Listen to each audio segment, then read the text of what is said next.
Welcome to Functional Philosophy. I'm Charles Tew. That's T as in tango, E as in echo, and W as in whiskey.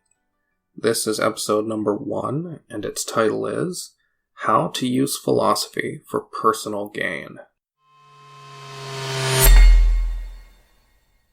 All benevolent human interactions are transactions, so I'm going to sell you on this podcast up front. You're giving me your time. What am I giving you in return? There's a lot you could be listening to, so why continue listening to this? You should continue because you're a human being, and you're living in the world, and you are therefore probably interested in learning about your nature as a human being, and the nature of the world, and your relationship to the world. Philosophy is nothing more than the study of these 3 subjects. It isn't a game of subjective abstractions, which is fun to play for a while, but must eventually be put away as one returns to the practical world of fact. It is a crucial necessity for dealing with the practical, factual, daily problems of life. Philosophy is not just for pontificating old men sitting in armchairs and smoking pipes and reading leather-bound books. And it's not at all for people trying to answer questions that never come up in real life and on which nothing depends, like whether it's okay to intervene and switch the path of an oncoming train so it kills 1 person instead of 5, the so-called trolley problem which professors of introductory philosophy waste their students' time with. If you want to learn that kind of useless garbage, go to college. This show is going to teach you functional philosophy. Philosophy that affects your bottom line. Philosophy that will help you make money, have better sex, cure social anxiety. It cured mine. Philosophy is for deciding whether you should ask for a raise at work, or deciding whether you should go to law school to make your parents happy, or drop out to pursue poetry because you want to. It's for people who need to know if they should be honest about breaking their diet, or lie to their significant other if they can get away with it. Philosophy is for real problems that affect your actual quality of life. So how do you use philosophy for personal gain? You have the right one.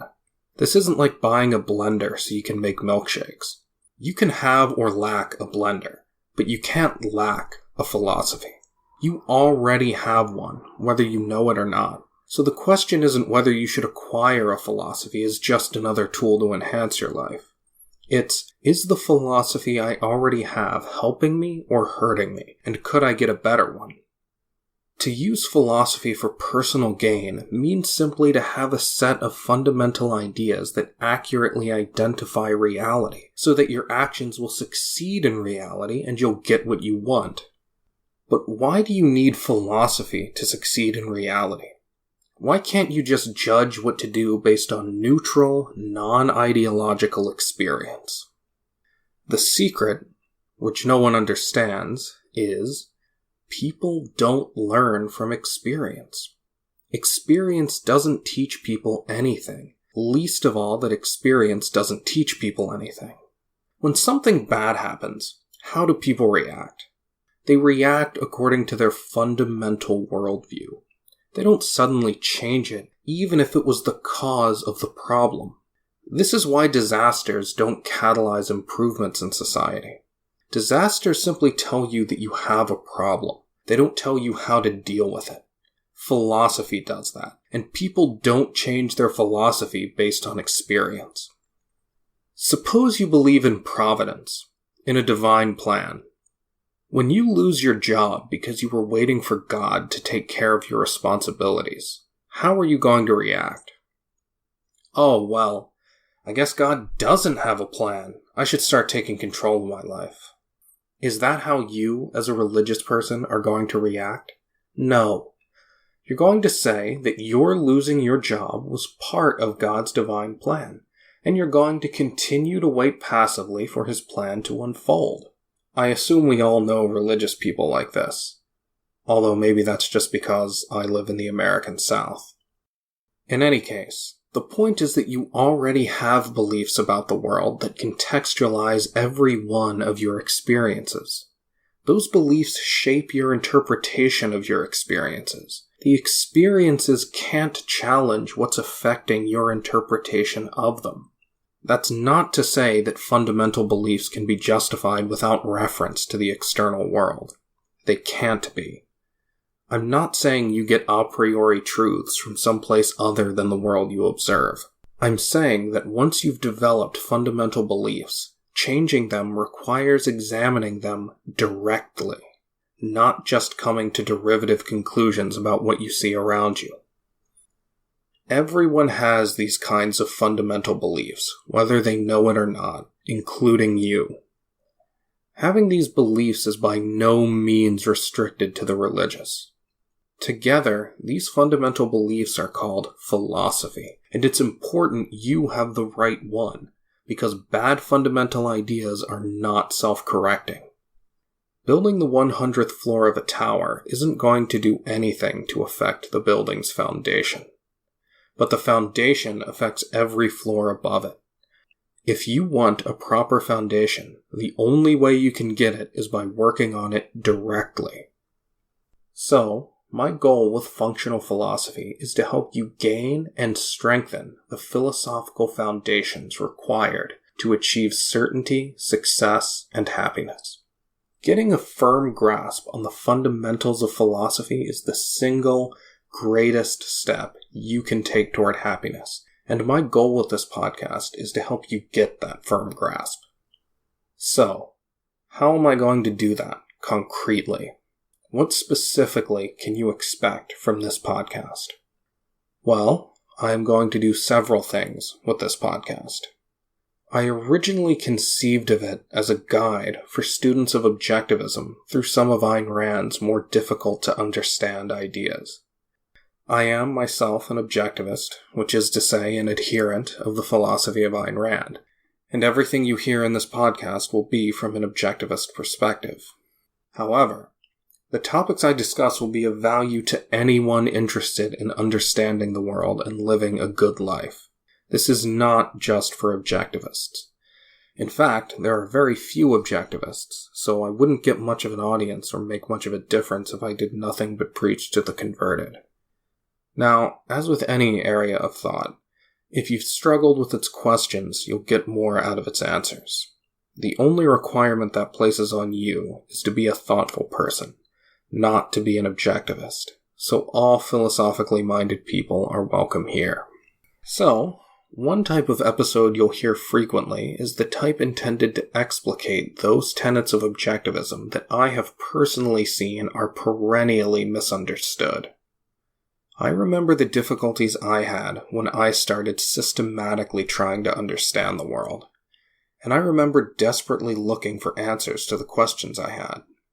Months, or in some cases years later, I'd find the answer to a question I had buried in the Q&A period of some obscure lecture, or in an old newsletter of Ayn Rand's. I want this podcast to serve as a prominent resource for people with questions like I had. Together, the episodes that deal with these questions will be like a frequently asked questions section for Objectivism. I'm identifying all the common questions and gathering them in one place, here, and giving a definitive discussion of each one. Again, these discussions will be of interest and value to everyone. I'm talking about explaining the ideas that even Objectivists often don't understand. And those are actually the most interesting ones, because they're not understood because they're so revolutionary and unprecedented. One more thing about this type of episode. Just as important as knowing your subject is knowing what confusions your students have. And those confusions change as the particular distortions of the culture change. I'm closer to the confusions most of you will have than other Objectivists are, so I have an edge in this area. In my experience, Objectivists are embarrassingly out of touch, and they don't even know what confusions they're battling in their students' minds. Half of Ayn Rand's struggle to teach the world was figuring out what people didn't understand about what she was saying and why. Mastery of your subject is not enough. Teaching is more than that, and I have more than that to offer. So I hope these episodes become a library to which students can turn to easily find the answers they're looking for to all kinds of fundamental, sometimes technical, but always interesting questions. The second way I plan to help you gain the right philosophical foundation is by teaching important parts of the history of philosophy. The best way to learn any subject is by learning the course of its historical development. Now, learning what people got right in the past is self-evidently valuable. But learning what they got wrong is also valuable, and not just because it helps you to avoid repeating their mistakes. It's valuable because differentiation is necessary for understanding. I'll be giving you what I believe are the right ideas in this podcast, but in order to help you understand what they mean, I'll be contrasting them with the possible alternatives. If you don't know how it's possible to go off the rails, then you don't know how to stay on the rails. The third function of this podcast is to serve as a platform for my original philosophical ideas and formulations, as well as for my original applications of others' ideas. If you come to think my ideas, explanations, and applications are valuable, this is the place you'll hear them. I'll also bring philosophy to bear on current events. This will help you better understand both concrete events and abstract philosophy. You'll gain an understanding of the philosophical significance of the events, and the events will serve as examples of the abstract issues I discuss. I intend all episodes, even these, to be of long-term value, in some way at least. I'm not interested in ephemera for this show. I may discuss an election, or some legislation, or some cultural or geopolitical issue, but I'll cover the specific subjects in fundamental terms, not narrowly. I want my discussions to illuminate more than the specific subjects I'm talking about. I'll also occasionally do theme analyses of novels, movies, and video games. I am particularly a fan of video games, so whenever there's any wiggle room in this podcast, expect me to skew in that direction. As for the value of these theme analyses, a theme is the key to understanding a work of art. If you understand its theme, you can more intensely savor every element of an artwork. Because in a proper work of art, every element is related and subordinated to the theme. So if you understand the theme, you understand everything it affects better, which is everything in the artwork. Most people don't think in terms of theme, or in terms of integration in general, even when they're reading, watching, or playing something whose theme is easy to grasp. People watch Jurassic Park, for instance, and they think it's fun, but they don't think about what it means, how every scene is connected by a single idea. They don't see that the movie is really about the evil of reason, and the inherently corrupting influence of man's intellect, and the intrinsic value of nature apart from man. Now, that's a simple example, but my point is that people don't think in these terms even when it's easy. It's not that they can't be bothered. It's that they don't even realize there's anything to look for. If you identify something higher, they think you're being arbitrary, subjective, and pretentious, and don't see the point. They haven't been taught to look for integrating principles.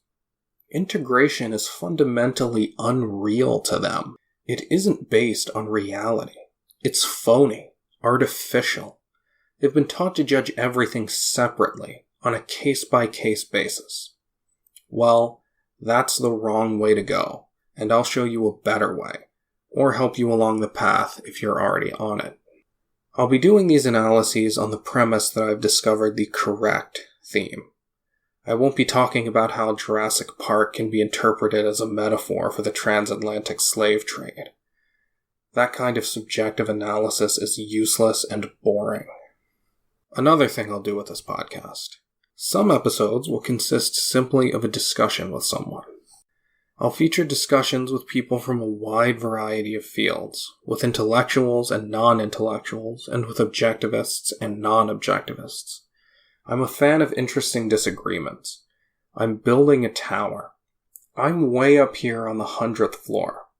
It's great to talk to objectivists who can help me up here. It's also great to talk to non-objectivists so I can go back down and strengthen the fundamentals. It's great to shuffle back and forth. Some days I'll be pushing the boundaries of literature, other days I'll be strengthening my grammar. One of my first discussions is a lengthy one, I think over 2 hours, with Ken Levine, creative director of BioShock and BioShock Infinite. If you're a fan of video games, as I am, then I hope you'll be looking forward to that. The game, of course, features objectivism prominently, so it's at the intersection of two of my major interests. Lastly, I'll answer your questions. If you have a question about a philosophical conundrum, or the history of philosophy, or you think I'm competent to give you life advice, or you want to know my evaluation of some specific current event or political issue, feel free to ask, and feel free to be creative. Feel free to send me an email arguing that philosophy is irrelevant to your life. I understand why you'd think that with how philosophy is done and talked about today, and I'm happy to disabuse you of that notion and convert you into a listener. I'll prioritize those emails. Just put "why I don't need philosophy" in the subject line.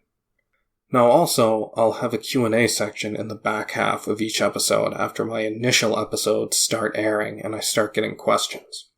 Just send your questions to charles.a, as in alpha, .2, T-E-W, @gmail.com. That's charles.a.2@gmail.com. You can also visit my website at charlestew.com. There you'll find information on and links to all my work, including ways to support it if you think it's valuable. This podcast is merely phase 1. If you find yourself thinking that you'd like to hear me explain certain topics more deeply and at greater length, then I hope you'll contribute. Once I reach a level of contributorship, such that I can afford to spend the time doing it, I'm going to begin teaching and recording courses on philosophy, the history of philosophy, and objectivism. That's phase 2.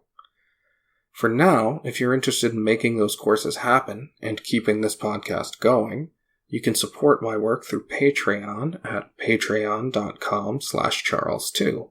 And there are all kinds of rewards for doing so, including tutoring for any of the subjects I teach. Those subjects can be found on my website under Courses.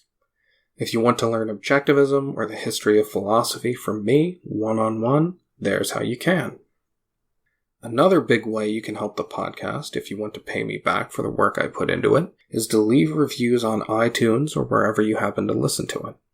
Those make a big difference, more of a difference than you might think, and very few listeners leave reviews, so you can have a disproportionate impact if you do. So you don't even need money to contribute. As for phase 3, I'm writing the first book on the history of philosophy from an objectivist perspective. This is not the objectivist history of philosophy. There is no such thing. This is my presentation of the history of philosophy on the basis of my total agreement with objectivism. There is a pair of phenomenal courses on the history of philosophy from an objectivist perspective by Dr. Leonard Peikoff, but there are 2 reasons I believe I have more to offer.